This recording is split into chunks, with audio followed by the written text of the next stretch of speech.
Welcome friends. आज का हमारा जो टॉपिक है वो रहेगा डिस्प्लेसमेंट रिएक्शन, या आप उसको कहिए सिंगल डिस्प्लेसमेंट रिएक्शन, और कभी कभी इसको सब्स्टिट्यूशन रिएक्शन के नाम से भी जानते हैं।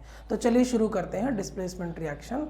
तो डिस्प्लेसमेंट रिएक्शन में सबसे पहली चीज़ जो आपको बेसिक चीज़ पता होनी चाहिए, यहाँ पर जो दो रिएक्टेंट्स होंगे उनमें से एक रिएक्टेंट एक्वस स्टेट में होना ही चाहिए। एक्वस स्टेट का मतलब है कि वो डिज़ोल्व होना चाहिए रिएक्टेंट वाटर में, क्योंकि देखिए वाटर में जब रिएक्टेंट डिज़ोल्व होगा तो उसमें एक आयनिक मोबिलिटी बनेगी, और जब तक आयनिक मोबिलिटी नहीं बनेगी डिस्प्लेसमेंट या सब्स्टिट्यूशन पॉसिबल नहीं है। क्योंकि रिएक्शंस जो होते हैं वो ड्राई स्टेट में या सेमी सॉलिड स्टेट में जो उनकी जो रेट ऑफ रिएक्शन है, मतलब जिस स्पीड से वो प्रोसीड कर रहे हैं, वो उतना फास्ट पॉसिबल नहीं है। तो डिस्प्लेसमेंट और सब्स्टिट्यूशन रिएक्शन के लिए एक खास बात ध्यान रखनी पड़ेगी हमको कि ये रिएक्शन एक्वस मीडियम या लिक्विड मीडियम में ही होना जरूरी है। यहाँ पर देखिए, यहाँ पर क्या हो रहा है, ए एक सब्सटेंस है और BC एक आयनिक सब्सटेंस से ध्यान रखना है। जो BC है, BC का मतलब है B एक अलग कंपाउंड है या अलग कोई एलिमेंट या एटम है, और C एक अलग कंपाउंड या एटम है। तो यहाँ पर क्या हो रहा है, BC जो है एक आयनिक सब्सटेंस है। देखिए ये सॉल्ट भी हो सकता है, ऐसा कुछ नहीं है, क्योंकि जितने भी आयनिक कंपाउंड है वो एक कैटाइन या एनाइन पोर्शन से मिलके बनते हैं। तो यहाँ पर आप या तो आप सिंपल कह दीजिए ये एक सॉल्युबल सॉल्ट है। सॉल्युबल सॉल्ट का मतलब वाटर में डिज़ोल्व हो सके एक ऐसा सॉल्ट है। और यहाँ पर जो A है हमारा, ये एक दूसरा कंपाउंड है, दूसरा कोई एटम होगा यहाँ पर, मॉलिक्यूल। ठीक, तो यहाँ पर ये दोनों रिएक्ट करेंगे। ये वाला जो होगा वो लिक्विड स्टेट में या वाटर में डिज़ोल्व करके एक्वस मीडियम में होगा। अब यहाँ पर क्या करेगा रिएक्शन, देखिए अब क्या हो रहा है, ए ने क्या किया है, बी को रिप्लेस किया है, तभी यहाँ पर AC आ गया है, और बी जो है वो बाहर निकल गया है, बी इस तरीके से आ गया है। ठीक, मैं एक बार फिर से इसको बता देता हूँ, फिर से देखिएगा। ए ने क्या किया है, बी को यहाँ पर रिप्लेस किया है। देखिए रिप्लेस तभी कर पाएगा जब ए में ज़्यादा पोटेंशियल होगा, ज़्यादा पावर होगा। तो ये ज़्यादा पावर या ज़्यादा पोटेंशियल होना ये हमें कौन बताएगा, कहाँ से पता चलेगा कि किस एलिमेंट या किस एटम में ज़्यादा पावर है कि वो दूसरे वाले को हटा सके। उसके लिए मेटल एक्टिविटी या रिएक्टिविटी सीरीज आती है, अभी हम देखेंगे जस्ट।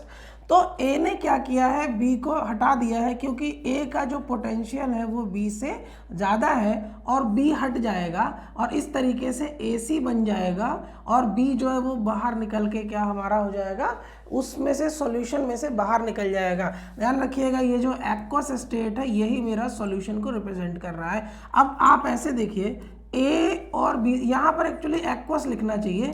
जो BC है एक्वस स्टेट में है, और जो ये AC आएगा ये भी मेरा क्या हो जाएगा, एक्वस स्टेट में आएगा, और जो B होगा मेरा वो क्या करेगा, बाहर निकलेगा।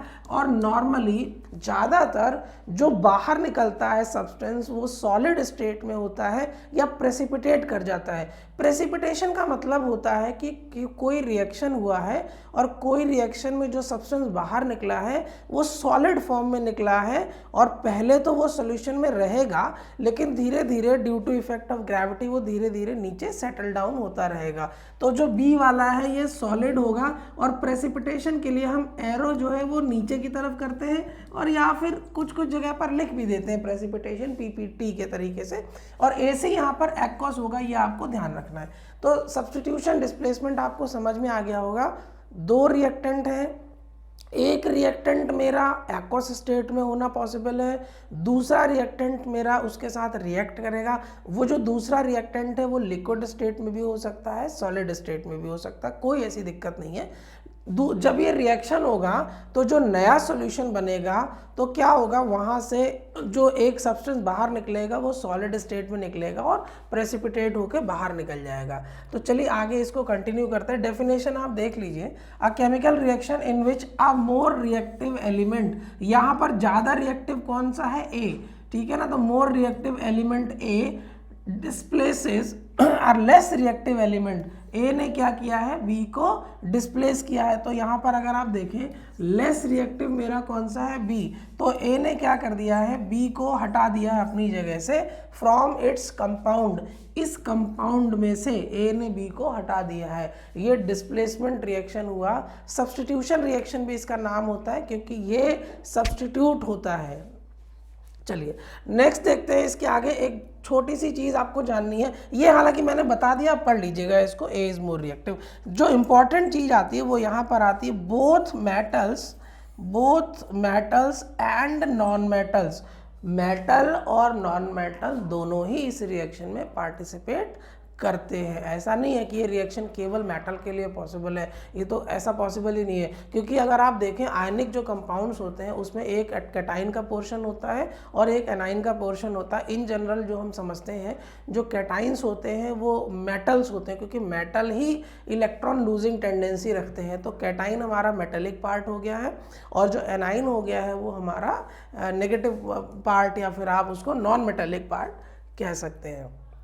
नेक्स्ट आइए, इसी में जो हम मेटल एक्टिविटी और रिएक्टिविटी सीरीज की बात कर रहे थे, ये आपको याद होनी चाहिए। 10th में या कई कॉम्पिटिटिव एग्जाम में बहुत सारे क्वेश्चंस आते हैं, वहाँ पर अगर आपको ये रिएक्टिविटी सीरीज याद नहीं है तो फिर आप नहीं बता सकते कौन सा किसको डिस्प्लेस करेगा। इस रिएक्टिविटी सीरीज को देखेंगे तो क्या हो रहा है, जो सबसे ऊपर है वो सबसे ज़्यादा रिएक्टिव है और नीचे वाला सबसे कम रिएक्टिव है, और ऊपर से नीचे की तरफ अगर आप चलेंगे तो रिएक्टिविटी डिक्रीज करती है।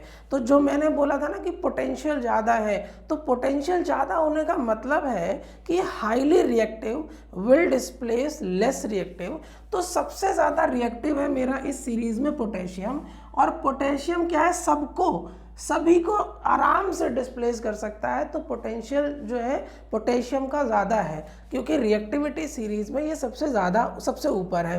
तो पोटेशियम जो है अपने नीचे वाले सभी को डिस्प्लेस कर सकता है। इसके बाद देखेंगे अगर हम सोडियम की बात करें तो सोडियम अपने से नीचे वाले सभी को सॉल्यूशन से डिस्प्लेस करने की ताकत रखता है। तो ये रिएक्टिविटी सीरीज आपको इंडिकेशन देती है कि कौन सा एलिमेंट जो है सॉल्यूशन में किसको डिस्प्लेस कर देगा।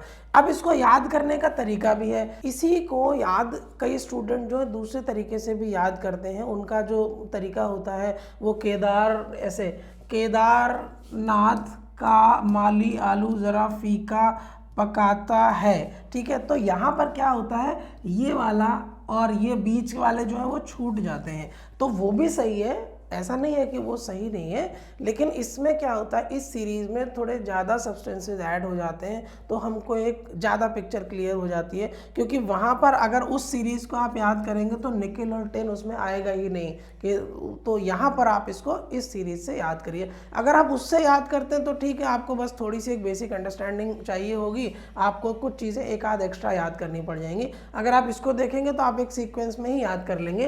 Please send berries carrot mangoes all zipped in the large handbag, Charlie message Paul. Series में सबसे ज़्यादा लेस रिएक्टिव कौन सा है, प्लैटिनम गोल्ड सिल्वर। देखिए ये वाले जो हमारे हैं ये ऑलमोस्ट आप समझिए नॉन रिएक्टिव की ही कैटेगरी में आते हैं। तो जो नॉन रिएक्टिव होते हैं, अब आप देखिए इसीलिए जो प्लैटिनम गोल्ड है इनकी ज्वेलरी बनाना पसंद करते हैं, क्योंकि ये इतने ज़्यादा इनर्ट या आप समझिए नॉन रिएक्टिव हैं कि ये जल्दी ना तो किसी ऑक्सीजन या किसी और एलिमेंट के साथ रिएक्ट करते हैं, इसीलिए इनमें करोजन या किसी ऑक्सीडेशन जैसी समस्या नहीं रहती है, और ये सालों साल जो है नए से चमकते से बने रहते हैं, चाहे आप इनको पानी में भिगोइए चाहे कुछ भी करिए, क्योंकि ये बहुत लेस रिएक्टिव है। तो ये भी एक कारण है कि जो है इस तरीके के एलिमेंट से ज्वेलरी बनाना पसंद किया जाता है। तो ये तो रही मेरी रिएक्टिविटी सीरीज। अब इसी रिएक्टिविटी सीरीज को आप या तो आप इसका स्क्रीनशॉट ले लीजिए और या फिर आप इसको कॉपी पे नोट कर लीजिए, क्योंकि अब जो हम क्वेश्चन करने वाले हैं वो सारे क्वेश्चन जो हैं कहीं ना कहीं रिएक्टिविटी सीरीज को ही यूज़ करते हुए आएंगे। चाहे हम सिंगल डिस्प्लेसमेंट की बात करें, चाहे हम डबल डिस्प्लेसमेंट जिसमें हम प्रेसिपिटेशन और न्यूट्रलाइजेशन रिएक्शन पढ़ेंगे। तो आप प्लीज़ इसको नोट कर लीजिए पॉज करके। चलिए आते हैं सिंगल डिस्प्लेसमेंट या सब्स्टिट्यूशन रिएक्शंस में। देखिए सिंगल डिस्प्लेसमेंट या सब्स्टिट्यूशन रिएक्शन में यहाँ पर क्या हो रहा है, देखिए कॉपर सल्फेट एक्वस स्टेट में है और जिंक रिएक्ट कर रहा है, और जिंक ने क्या किया है, कॉपर को हटा दिया है फोर्सफुली क्योंकि उस पर पोटेंशियल क्या है, ज़्यादा है।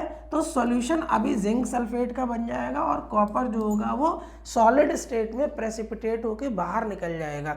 तो इसके सॉल्यूशन को अगर आप रियल में लैब में करेंगे तो आपको कुछ इस तरीके से दिखाई देगा। जो कॉपर सल्फेट होता है, आप याद रखिएगा इनके कलर भी, क्योंकि बोर्ड में जो है कलर से भी क्वेश्चन पूछता है, या आपसे हो सकता है किसी कंपिटिटिव एग्जाम में भी कलर से क्वेश्चन पूछा जा सकता है। तो ये तो मेरा है कॉपर सल्फेट। अब कॉपर सल्फेट में क्या किया है, ये जो है ये जिंक की रॉड इसमें डाली है।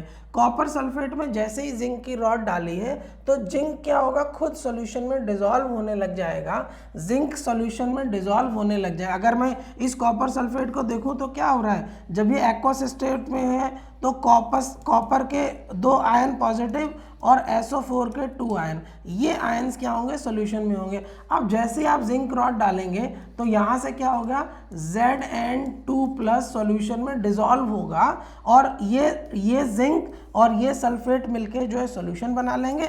कॉपर को यहाँ से हटा देंगे और जैसे ही कॉपर को यहाँ से हटाएंगे तो जो कॉपर है या तो इस रॉड के ऊपर डिपॉजिट हो जाएगा या फिर धीरे धीरे क्या होगा, ये सेटल हो जाएगा।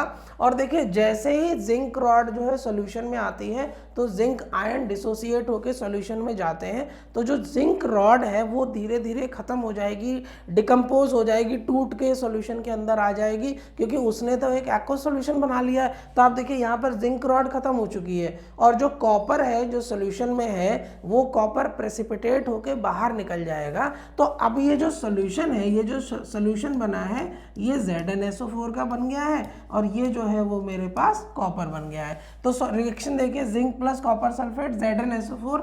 यहाँ पर देखिए एक्वस का मतलब है ये जो डिसॉल्व लिक्विड मीडियम है ये जिंक सल्फेट का बन गया और कॉपर जो है वो मेरा बाहर निकल जाता है। अब ये कॉपर जो है वो उस रॉड के ऊपर, नहीं तो धीरे धीरे ये नीचे जो है ग्रेविटी की इफेक्ट से, या क्योंकि वेट है, मेटल है, तो वो सेटल डाउन होता रहेगा। इसको कई बार इस तरीके से एरो से भी शो किया जाता है। तो आप इसको देख लीजिएगा, अच्छा क्वेश्चन है और जो है इससे क्वेश्चंस आते हैं। कलर याद रखिएगा, कॉपर सल्फेट का कलर ब्लू होता है, जिंक सल्फेट का जो है वो कलरलेस होता है, ठीक है ना। तो यहाँ पर देखिए copper is deposited in its metallic form from the solution, the blue color of copper sulfate solution fades to colorless zinc sulfate solution। तो कॉपर सल्फेट ब्लू बाद में जो है वो कलर चेंज हो गया है। हमने देखा था जब पहला जो इसमें हमने वीडियो जो किया था, लेक्चर किया था, वहाँ पर हमने देखा था कि कोई रिएक्शन कब होता है, हमें कैसे पता चलेगा कि कोई रिएक्शन हुआ। तो वहाँ पर एक चीज़ थी कि चेंज इन कलर। तो इस तरीके से जब आपका चेंज इन कलर होगा तो हम बता सकते हैं कि रिएक्शन यहाँ पर हो गया है। तो ये एक उसका फिजिकल मेथड है जहाँ से आप इसको समझ भी सकते हैं। नेक्स्ट आते हैं, दूसरा एक और इम्पॉर्टेंट रिएक्शन है। यहाँ पर क्या हो रहा है, लेड और कॉपर क्लोराइड। कॉपर क्लोराइड जो है वो सॉल्यूशन में है और लेड की रॉड को, लेड की स्ट्रिप को या लेड मेटल को हमने उसमें डाला है, जैसे हम कॉपर सल्फेट में जिंक को डाल रहे थे। तो यहाँ पर भी सेम चीज़ है। ये जो कॉपर क्लोराइड होता है एक्वस स्टेट में ग्रीन होता है। तो देखिए ये वाला जो ग्रीन कलर है वो CuCl2, और बाद में ये क्या होता है, लेड क्या करता है, कॉपर को रिप्लेस कर देता है और कॉपर बाहर निकल जाता है। तो लेड क्लोराइड का सॉल्यूशन बनता है जो फाइनल हमको मिलता है रिएक्शन होने के बाद, और कॉपर बाहर निकल जाता है। तो ये जो रिएक्शन है, जब इसमें लेड के कुछ पीसेस डाले गए हैं, जब ये बाद में आएगा रिएक्ट होकर सेकेंड स्टेज में, जब रिएक्शन पूरा हो जाएगा तो ये जो ग्रीन कलर आपको दिख रहा है ये फेड हो जाएगा, ख़त्म हो जाएगा और ये एक कलरलेस बन जाएगा। तो इससे मुझे ये पता चलेगा कि सॉल्यूशन हो गया, रिएक्शन हो गया है, और ये वाला जो लेड है वो पूरी तरीके से सॉल्यूशन में आ जाएगा और यहाँ की जगह कुछ और मेटल यहाँ पर प्रेसिपिटेट होकर नीचे आ जाएगा जो कि हमारा कॉपर होगा। एक बार मैं फिर से वापस वहीं जाता हूँ, रिएक्टिविटी सीरीज में हमने जो है रिएक्टिविटी सीरीज में पहुंचता हूं। देखिए हमने रिएक्शन किसका देखा था, जिंक का देखा था, कॉपर का देखा था। तो जिंक देखिए कहां पर है, यहां पर है, और कॉपर का तो यहां पर मेरा कॉपर सल्फेट था। तो जिंक ने क्या किया, कॉपर को हटा के ZnSO4 बना दिया। दूसरा रिएक्शन हमने लेड का देखा था कॉपर के साथ, ठीक। तो लेड क्या करेगा, कॉपर को रिप्लेस कर देगा। तो यहाँ पर सारी चीज़ें वैसी ही हैं। यहाँ पर क्या कर रहा है, ऊपर वाला जो हमारा जो रिएक्टिविटी सीरीज में एलिमेंट होगा वो अपने से नीचे वाले को वो डिस्प्लेस कर देगा, इसीलिए इसको बोलते हैं डिस्प्लेसमेंट रिएक्शन या फिर सब्स्टिट्यूशन रिएक्शन। तो उम्मीद है आपको ये चीज़ समझ में आ गई होगी। अब हम आगे चलते हैं उसी के आगे जहाँ पर हमने छोड़ा था। ये हमने देख लिया था ग्रीन कलर का जो सोल्यूशन है वो बाद में कलरलेस हो जाएगा। दूसरा देखते हैं आयरन और कॉपर सल्फेट का। यहाँ पर आयरन जो है वो कॉपर के ऊपर है सीरीज में, रिएक्टिविटी सीरीज में, तो आयरन जो है वो कॉपर को बहुत आसानी से रिमूव कर देगा। देखिए ये जो रिएक्शन है मैंने इसमें इसलिए इंक्लूड किए हैं क्योंकि बोर्ड इनसे क्वेश्चन पूछता है। और आपको खास बात ध्यान रखिए, आप जब पढ़ें तो कॉपी में इन सॉल्यूशन के कलर को लिखते जाइए, क्योंकि कलर से ना कई बार बोर्ड क्वेश्चन पूछता है तो वो पूछता है कि एक मैंने सॉल्यूशन लिया उसका कलर ब्लू है, रिएक्ट किया आयरन के साथ, बाद में कलर ऐसा आ गया, वो नया जो कंपाउंड बना वो क्या बना, जो कलरलेस। तो वो आपको कलर भी याद रखने जरूरी है। तो आयरन जो है वो कॉपर सल्फेट के साथ रिएक्शन करता है, फेरस सल्फेट बनाता है और कॉपर जो है वो प्रेसिपिटेट होके बाहर निकल जाता है। तो अब यहाँ पर देखिए सेम चीज़ है, ये हमारा जो ब्लू कलर का है ये कॉपर सल्फेट है और ये मैंने क्या ले लिया है, आयरन। तो कॉपर सल्फेट का ब्लू सॉल्यूशन और आयरन ले लिया है, आयरन की नेल्स ले ली है। जब हम इसमें आयरन की नेल डालेंगे तो उसमें क्या होगा, आयरन कुछ पोर्शन जो है वो आयरन का डिकम्पोज होकर टूट के आयनिक फॉर्म में बाहर जाके सॉल्यूशन में पहुंचेगा। तो क्या बना देगा, FeSO4 फेरस सल्फेट। तो जो सॉल्यूशन होगा वो फेरस सल्फेट का बन जाएगा और जो कॉपर होगा वो इस नेल के ऊपर डिपॉजिट हो जाएगा या फिर क्या करेगा, नीचे की तरफ प्रेसिपिटेट हो जाएगा। यहाँ पर देखिए इसको, यहाँ पर ये जो ब्लू कलर है यहाँ पर इसमें ज़्यादा अच्छा दिख रहा होगा, कॉपर सल्फेट है। कॉपर सल्फेट में मैंने क्या किया, आयरन को डाला। तो ये वाला जो मेरा जो सोल्यूशन ये मैंने एरो यहाँ, कोई नहीं मैं यहाँ बता देता हूँ, ये जो सोल्यूशन बन गया है ये FeSO4 का बन गया है और ये जो आयरन रॉड है मतलब जो नेल है इसके ऊपर क्या है, कॉपर का डिपोजिशन हो गया है और कॉपर का जो अपना कलर होता है वो ब्राउनिश कलर होता है। तो जब आप इस नेल को बाहर निकालेंगे तो वो जो है जितने पोर्शन उसका डूबा हुआ होगा वो ब्राउन कलर में चेंज हो जाएगा। इसका मतलब उसके ऊपर कॉपर का डिपोजिशन हो चुका है। देख सकते हैं यहाँ से, when nail is kept in copper sulfate solution blue, iron being more reactive than copper, it displaces copper from copper sulfate solution and form ferrous sulfate solution which is greenish blue।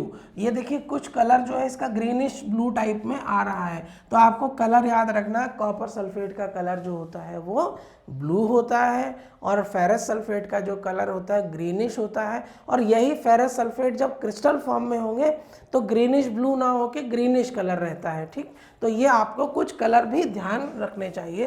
तो single displacement reaction, ये तीनों ही important questions आते हैं board में, इनसे पूछे जाते हैं। आपको ये रिएक्शन याद रखनी है और कलर याद रखने हैं। तो ये तो आज हमने बात की सिंगल डिस्प्लेसमेंट की।